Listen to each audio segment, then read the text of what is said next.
The end is drawing closer in the presidential race tonight, with Democrat Joe Biden on the verge of winning. He is now ahead in Pennsylvania, Nevada, and narrowly in Georgia, 3 of the remaining 5 states still not called by the AP, as counting continues. Our White House correspondent Yamiche Alcindor reports. Just 6 more electoral college votes.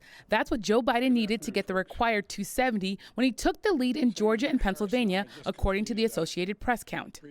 That put the former vice president even closer to the ultimate prize, the White House. President Trump lost his narrow lead in battleground Pennsylvania as election officials processed historic amounts of mail-in ballots. And there's more history happening. Senator Kamala Harris is even closer to becoming the first woman and the first Black and Asian American to become vice president. The vote count continued throughout the day, with both campaigns waiting it out. This after President Trump took to the White House press room last night to make a slew of false claims. He outright rejected the integrity of the election. If you count the legal votes, I easily win. If you count the illegal votes, they can try to steal the election from us. There is no evidence of widespread irregularities or fraud, but the attacks by the president on the democratic process continued. They're finding ballots all of a sudden. Oh, we have some mail-in ballots. It's amazing how those mail-in ballots are so one-sided. They refuse to include any requirement to verify signatures, identities, or even determine whether they're eligible or ineligible to vote. There's also no evidence of that happening. The Trump campaign is also alleging misconduct and pursuing lawsuits in Georgia, Nevada, Pennsylvania, and Michigan. Judges quickly tossed out cases in Michigan, Pennsylvania, and Georgia. And the president has made clear he wants the election decided in the courts. In a statement today, the campaign said, quote, "This is about the integrity of our entire election process. We will pursue this process through every aspect of the law to guarantee that the American people have confidence in our government." But again today, state and local election officials assured Americans that votes are being counted fairly. From Georgia. In Georgia, this process is and will remain open and transparent to monitors. We are committed to doing anything and everything to maintaining trust in our elections process for every Georgian, regardless of partisan preference. Thank you very much. To Nevada. So we're not interested in moving as fast as we can. We want to be accurate. We're confident that the work is being done accurately, and that's what our main goal is. Meanwhile, the president is getting backup from his allies on Capitol Hill. Among them, South Carolina Senator Lindsey Graham. Today, he repeated the president's unfounded claims while also calling for proof. I think you're going to see in the next 48 hours real evidence of systematic voting irregularities. It is incumbent upon the Trump administration to make specific cases of voter irregularity. They're looking through the voter files now. Did people vote that were not legal residents of Pennsylvania? Did people vote who were dead? Those type things, I think, are in the offering, but it has to be specific. Some Republicans are pushing back on the White House and President Trump and calling for faith in the process. Republican Senator Pat Toomey of Pennsylvania reiterated that the president's rhetoric is wrong. I saw the president's speech last night, and it was very hard to watch. The president's allegations of large-scale fraud and theft of the election are just not substantiated. I'm not aware of any significant wrongdoing here. But for Democrats, the results are clear. This morning, House Speaker Nancy Pelosi said Biden's win was imminent. She called Biden the president-elect without waiting for the election to be called in his favor. President-elect Joe Biden. It's a happy day for our country because Joe Biden is a unifier, because he is determined to bring people together, because he respects all points of view. And this has been a life or death fight for the fate of our democracy, as he says, the soul of our country. What have you done? In the 2020 election, some partisan lines have softened, but many seem cemented.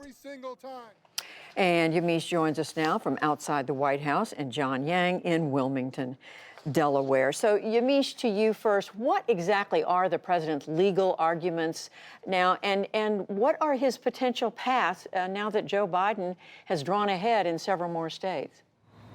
Well, the president spent much of today angrily watching TV, watching his path to re-election get narrower and narrower, and that has made the president kick up his misinformation campaign, as well as push campaign aides and people around him to come up with legal strategies to try to wrestle this back. Now, campaign officials tell me that they really feel like the only way the president can win this is if he tries to get recounts in every single state. Now, the math is not on his side. He would have to run the table, Judy, for him to now be reelected. He would have to win Georgia, Nevada, Pennsylvania, and North Carolina to do this, because he has, at this point, by the AP's count, 214 votes, electoral college votes. Another thing to note, there are really two schools of thought in the White House right now. There are the people who want to fight. That's Jared Kushner, the president's son-in-law, as well as Mark Meadows, I'm told, the president's chief of staff. They're now looking at hiring David Bossie to oversee a lot of this legal strategy.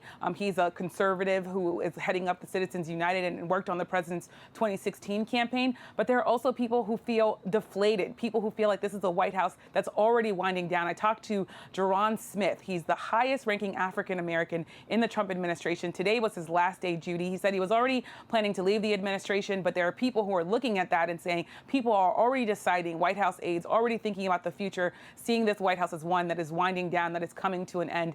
The tough thing is, who is going to break the news to President Trump, because he is not anywhere near wanting to talk about losing at this moment. So, John, over to you. How is Vice President Biden and the people around him, how are they responding to all this?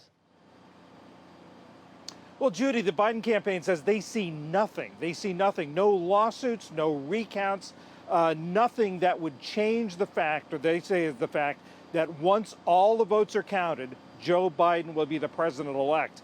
When you ask senior Biden advisors about the razor-thin margins that we're seeing in some states, they just say a win is a win.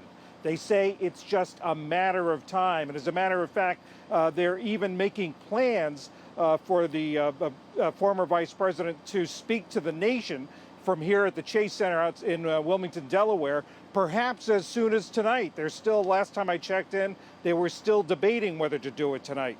You know, this at this site since Monday, before the election, before the final day of voting, they have set up fireworks, and they would dearly love to use them as soon as possible. Interesting. And so, Yamiche, back to you. What about this disinformation that you laid out in your report a minute ago? I mean, what exactly are they saying, and how are they backing it up?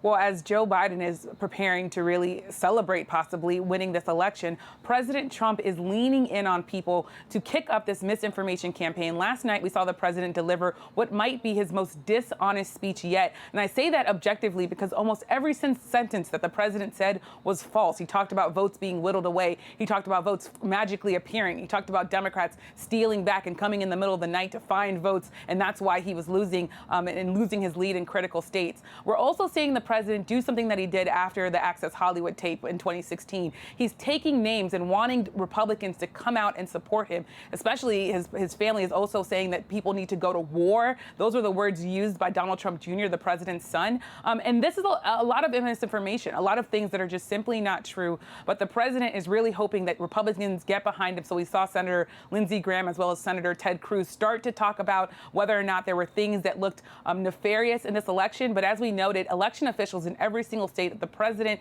is trying to say something happened and that was not right, they're saying the votes are being counted fairly, that nothing is happening that is seemingly part of a fraud or part of a campaign against the president. So we'll have to watch this space, because the president is continuing to not only say things that are wrong, but requiring other Democrats, requiring other Republicans to come and back him in this misinformation. Well, it's fascinating to hear, and such a fast-moving story. We thank both of you. Yamiche Alcindor at the White House, John Yang joining us from Wilmington, Delaware. Thank you both.